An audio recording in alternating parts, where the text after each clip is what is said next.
ஓம் சாய்ராம், ஜெய் சாய்ராம். சாய் பிள்ளைகளுக்கு அனைவருக்கும் அன்பு வணக்கங்கள். என் அன்பு பிள்ளையே, இன்று இரவுக்குள் இதை நீ கேட்டுவிடு.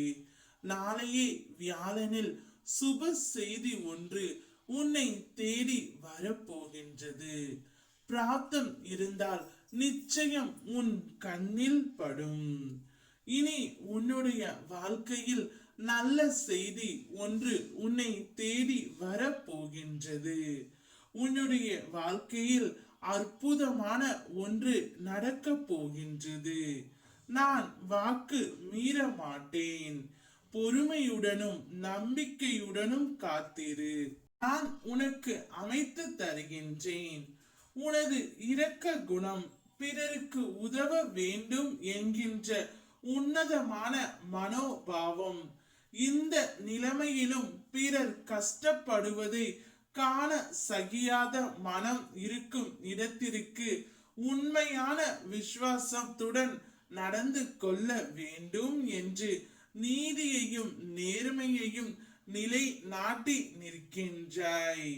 நான் கீழான நிலைக்கு இறங்க நேர்ந்தாலும் நான் என்னுடைய சாயப்பாய் மட்டுமே வணங்குவேன் என்று என்னையே நினைத்து கொண்டு இருக்கும் என் பிள்ளைக்கு நான் எப்படி இனிமேல் கஷ்டத்தை தருவேன்?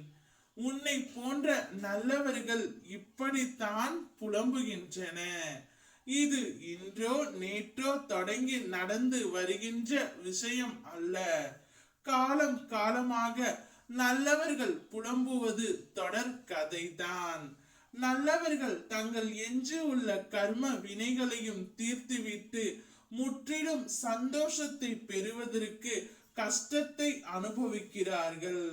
நான் உன்னிடம் முழுமையாக சரணடைவேன். ஏனெனில் நல்லவர்கள் மனதில் மட்டுமே நான் வாழ முடியும்.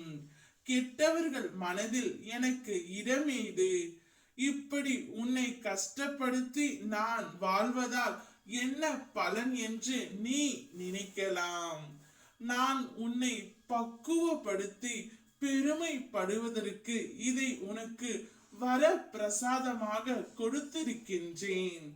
குந்தி தேவி என்னிடம், கிருஷ்ணா, நன்மைகளை பிறருக்கு கொடு, உன்னை எப்பொழுதும் நினைத்து கொண்டிருக்க துன்பம் ஒன்றை மட்டும் எனக்கு கொடு என்று வேண்டினாள்.